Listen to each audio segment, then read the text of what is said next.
السلام علیکم۔ کبھی کبھی محبت خاموش ہو کر بھی سب کچھ کہہ جاتی ہے۔ درد جب حد سے بڑھ جائے تو آنسو الفاظ بن جاتے ہیں۔ آج کی قسط میں کہانی ایک ایسے موڑ پر آئے گی جہاں احساسات کا بوجھ برداشت سے باہر ہو جائے گا۔ چلیے سنتے ہیں وحشت جنون کی قسط نمبر 27۔ سر پلیز ہمیں معاف کر دیجئے، ہمارا کوئی قصور نہیں ہے۔ ہم نے ہر ممکن کوشش کی ہے کل وہاں اندر جانے کی، لیکن ہم لوگ نہیں جا پائے۔ ہر انسان کو کارڈ ملا ہوا تھا اور کارڈ کے بنا کسی کی بھی انٹری اندر ممکن ہی نہیں تھی۔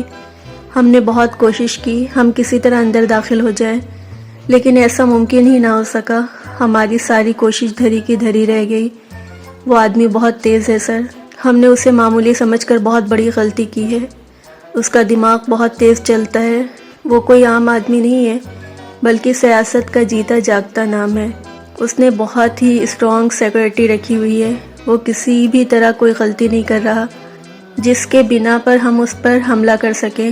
ہماری پوری کوشش تھی کہ ولیمے سے پہلے ہم اس لڑکی کو کڈنیپ کر لیں، لیکن ایسا ہو ہی نہیں سکا۔ ہم گھر کے اندر تک نہیں جا سکے، گھر سے تقریباً 3 میل دور تک سیکورٹی گارڈ کی سخت نگرانی ہے۔ ہماری ساری پلاننگ کی پوری طرح سے فیل کر چکا ہے۔ وہ ہم سے بہت آگے ہے سر، اس کا ہر قدم ہر 10 قدم آگے ہے۔ وہ کسی بھی طرح ہاتھ نہیں آ رہا۔ اس کے گھر تو دور کی بات، ہم اس کے بنگلے کے 3 میل سے بھی دور تھے۔ وہ اتنا پاور میں ہے کہ ہم اس کے گھر تک رسائی حاصل نہیں کر پا رہے تھے۔ ہم نے ویٹر بن کر بھی وہاں جانے کی کوشش کی، لیکن ویٹر کی بھی اتنی ہائی چیکنگ ہو رہی ہے کہ وہاں اندر جانے کا تو سوال ہی پیدا نہیں ہوتا۔ وہاں اندر ہم لوہے کی چیز لے کر نہیں جا سکتے۔ تو آپ بتائیں ہم وہاں اس لڑکی کو اغوا کیسے کر لائیں؟ اور ویسے بھی اب تو کوئی فائدہ نہیں۔ وقار آدھی ادھوری بات کر کے اس کی طرف دیکھنے لگا جو غصے سے اسے گھور رہا تھا۔ اس کے گھورنے پر بوکھلا گیا۔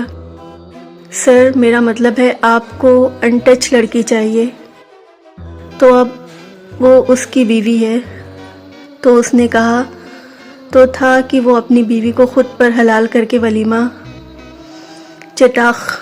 وقار کی بولتی بیچ میں ہی بند ہو گئی تھی کیونکہ کنگ کا زوردار تھپڑ اسے زمین بوس کر چکا تھا۔ سر آئی ایم سوری، سر غلطی ہو گئی، پلیز معاف کر دیجئے۔ میں تو بس اس سے پہلے کہ کنگ اس کی طرف بڑھ کر اسے مزید کوئی نقصان پہنچاتا، وہ وہیں زمین پر پڑے اس کے پیر پکڑ کر معافی مانگنے لگا۔